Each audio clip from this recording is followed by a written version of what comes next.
I mean, we work with hundreds and thousands of companies, and there is a common theme across the board, across employers. Like, I mean, we are also hiring and employing people. So as another employer and seeing so many employers and communicating with them on a daily basis, really, the common theme you'll hear is that it's this balance of technical skills plus soft skills, right? And I don't want to call it soft skills. I'm going to call it human skills, right? So when you really delve deeper into what those human skills are, everybody here knows what most of them are: problem solving, creativity, leadership, all of these. But I really want to hone in on two of the human skills that really matter and tie well to academic content, right?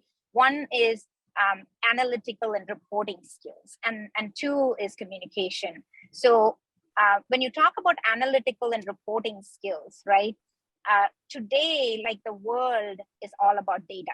Okay, you can be in a manufacturing pathway in a CTE course heading towards some kind of a certification, but really, what does that job entail, right? We work with General Motors, and as a plant manager at General Motors, you can be a plant manager or you can be a technician, but you, at the end of it today, it's all about AI and robots. So what are these machines spitting out? Data. How do you analyze data? You need the math skills, right? And so that's, you take manufacturing, data is everywhere. You take healthcare, all of the patient data, everything is driven, everything is all data, and you have to analyze it. You have to come up with a way to make meaningful conclusions from all of this data, no matter what your job is, right? It's not enough to say just, okay, I'm a software engineer. Only programmers and software engineers need to know how to analyze data. If you're a manager, if you're, right now in my job, right? I mean, my background is in computer science. I'm spending more and more time on the business side now as a CEO. All I do all day long is analyzing data. I'm in Excel spreadsheets all day long, right? Whether it is forecasting for, the next year. I work with my sales team. What does my sales team do? They analyze data. They're looking at numbers for sales forecasting. We have a finance team, but finance team is not the only one that's looking at numbers, right? Every single person it's really important to have those basic academic skills in order to succeed in any job these days, because all jobs to some extent are being connected by machines and data at this point.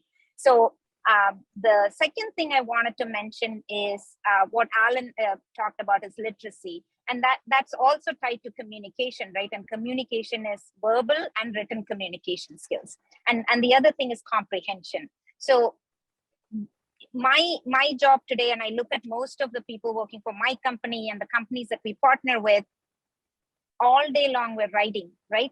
Communicating what our ideas are, translating them into material that people can understand and comprehend. If you're actually in marketing, right, you're having to write reports, and you're having to write value propositions of how you're going to explain your product to a customer. We're writing blogs if you're in marketing. So writing is such a critical skill. Today, whether it's email or we are slacking or we are texting, this is how we communicate with customers. This is how we communicate with employees. You're an HR professional. Communication is key. You throw any job at me, communication is going to be key. So that again ties to, your reading, writing skills that is so evident and so entrenched in everyday aspect of work life, right? And the comprehension part is really, really important, right? It's about listening and understanding what the other person is saying and meaningfully being able to respond. Same thing. Somebody writes you an email, your customer writes you an email. You don't know how to comprehend it well, and your response is not aligned to what they're saying, then you're going to be in big trouble, even though your technical skills are on par, right? So that's really what we are hearing from employers is, how do you balance some of these human skills?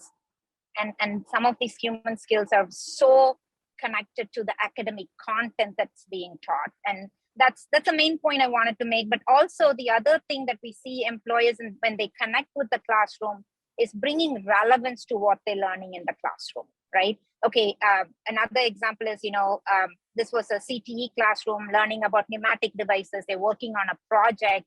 Then they're now able to say, okay, they were able to see how at a plant in Arlington, General Motors, how they're able to use hundreds of pneumatic devices in actually building a car.